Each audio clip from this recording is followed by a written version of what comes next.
Welcome back to the channel. Today I have a bunch of laser cut and bent parts from Sendcutsend. And as you guys have seen in previous videos, I use Sendcutsend for all my laser cutting and bending needs, just because it's super convenient. To have all the equipment to do that, it would probably take up my whole shop, which then I couldn't work on projects, and it would just be a nightmare. So it just works out really well to use Sendcutsend. They're really quick. They could also add hardware like this. They could add studs. They can anodize it. They could powder coat it. The services, they keep just adding to them. So I have all these brackets for the Hellcat Magnum to hard mount all of the modules from the Durango Hellcat, because I didn't just want to stick them and stuff them behind trim paneling and then just have them laying there. They'd vibrate. Some of them, like the RF module, I think has to be hard mounted or it'll have issues when you try to start the car. Also, there's arrows on the RF module or RF hub. So I wanted to make sure those arrows were facing towards the front of the car like they are on the Durango Hellcat. And then I needed to mount modules kind of in similar locations that they're mounted on the Durango Hellcat. So I have the amp mounted in the driver's side rear quarter panel, or towards the driver's side rear quarter panel. And then I decided to mount the RF hub right above it. So I made two brackets to mount both of these, and I think they're going to come out really clean. Then I have a bunch of other brackets for the rest of the modules. And then I also had Sendcutsend bend me up some brackets for my fuel pressure regulator. So this will fit on the back of the supercharger. It will be super clean to mount my Aeromotive huge fuel pressure regulator, 10 in and out. And then it has a bunch of different holes right here. So I made it so it would mount the fuel pressure regulator, and then you can adjust it for the size spacer that you have. I have the stock, I have the 10 mil, and then I have the 25 mil supercharger spacer that works with this bracket. So I'm probably gonna end up selling these eventually, but I wanna make sure everything's gonna work. I should have my fuel rails by the end of the week, and then I could get those anodized. Then I can make all the fuel lines. Then I can really test out this bracket, test out the fuel rails, make sure everything's gonna work together before I go and put a kit together and then market something that isn't actually gonna all work together. So let's get all this stuff bolted in the car. I can't wait to finally have all these modules hard mounted, because that's one less thing I have to worry about. First thing I'm gonna do is pull everything out of the packaging that's left.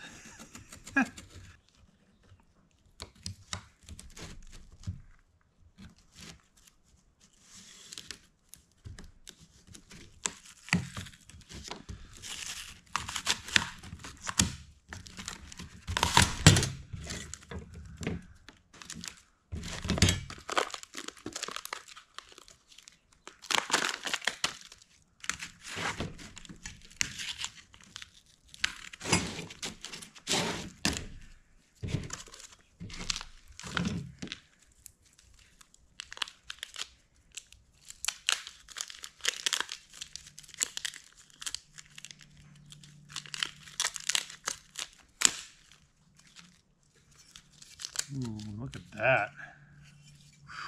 Bracket. Goes like so.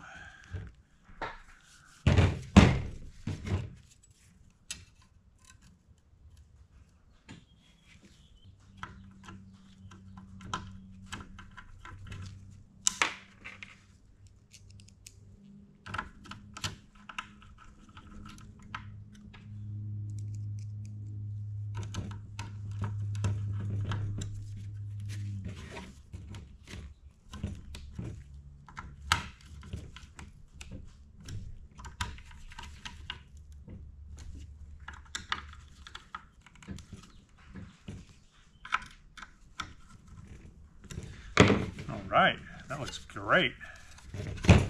Now this bracket should fit like so. Man, looks great. Looks like I know what I'm doing. And this bracket should line up. Ooh, I wasn't sure of the offset. Fits perfect.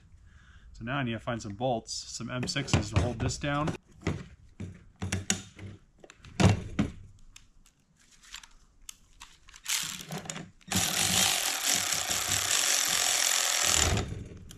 Got a little bit too long.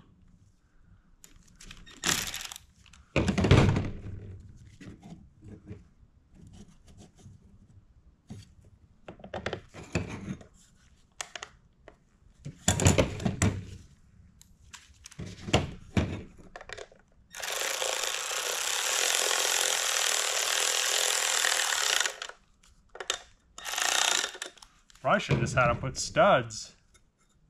Probably would have been smart.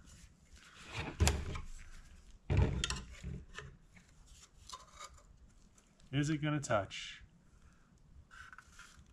Oh man, we are good. Look at that. I was kind of worried. Let's do this one first.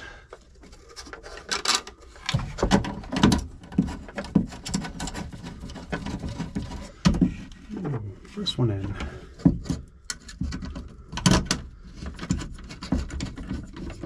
Second one in. How did I lose the thing already?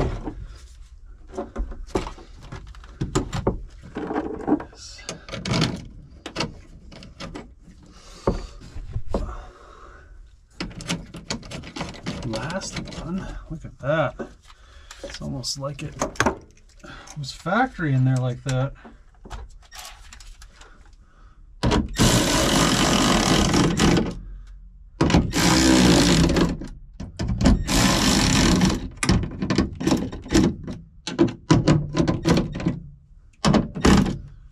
Look at that. Oh man. Oh man, solid. All these wires should just be perfect.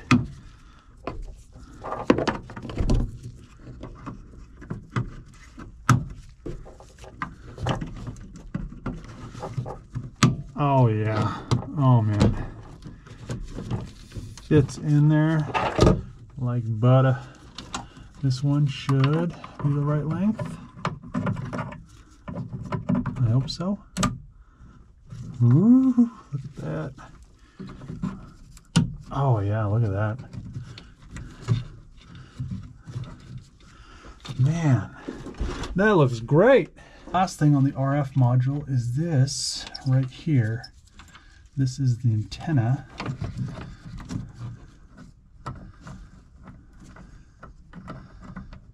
Which way does this go? Like so. I want it to go somewhere up here.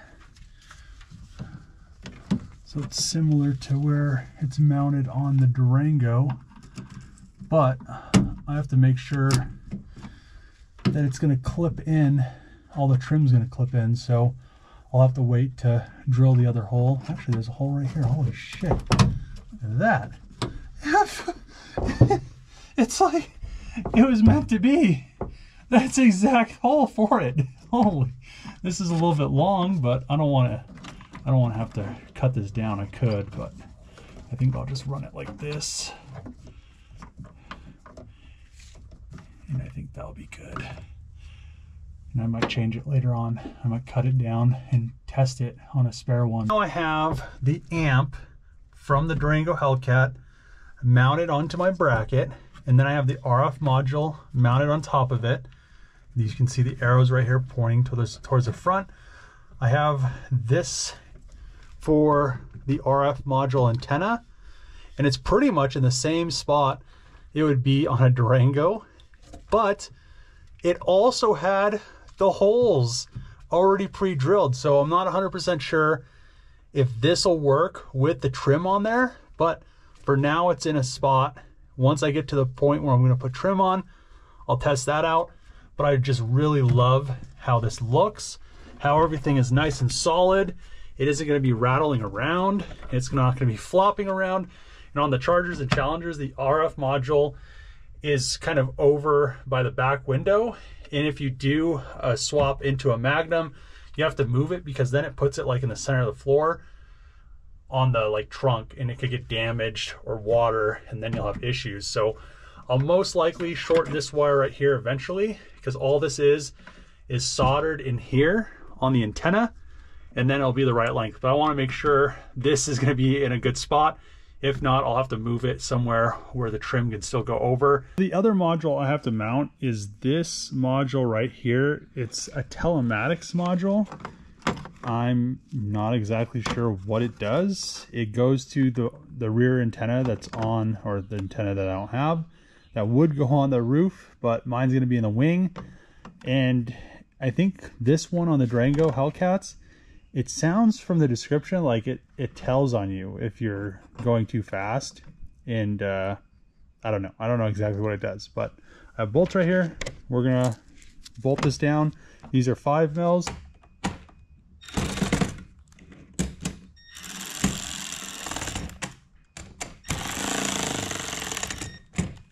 Man, mounts in there like OE. I'm just going to go down here in an old amp spot.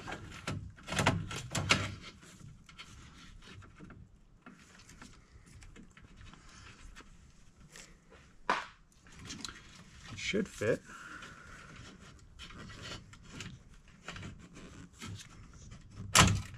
Now I have the gateway module mounted where the old amp would have been for the Challenger and Charger, but I didn't want to mount the Durango one up here because then I would have had to change all the lengths of these wires and add quite a bit of wiring to the amp and all the stuff that went to it. So it just made more sense to mount it in the spot that it would be in the Durango.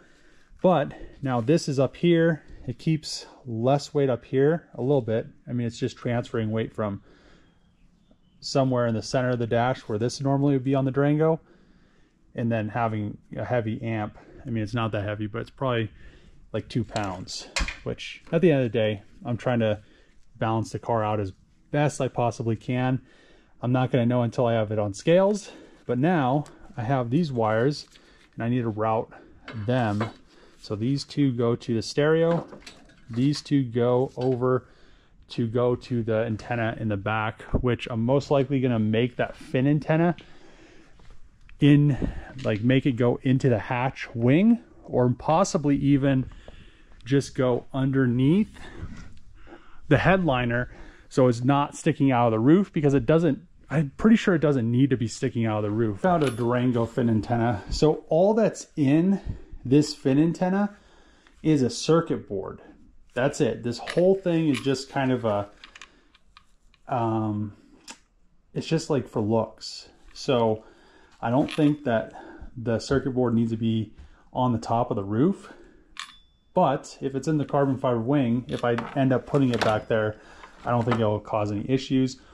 Or if I end up putting it on the, like underneath the carbon fiber roof, I don't think it's going to hurt being there either. I think it's going to read perfectly fine. I don't think that plastic piece of antenna does anything. There's like no metal inside of it. Once you pull the circuit board out, it's just completely plastic. Last thing I want to test out is the fuel pressure regulator bracket. Make sure everything's going to work. I don't have a supercharger spacer in there yet, so I'm going to try it on the very top. And I have a bunch of Tesla bolts right now. I need to put some riv nuts in here, but for now this will work. Should go pretty easy. Make sure everything is going to clear.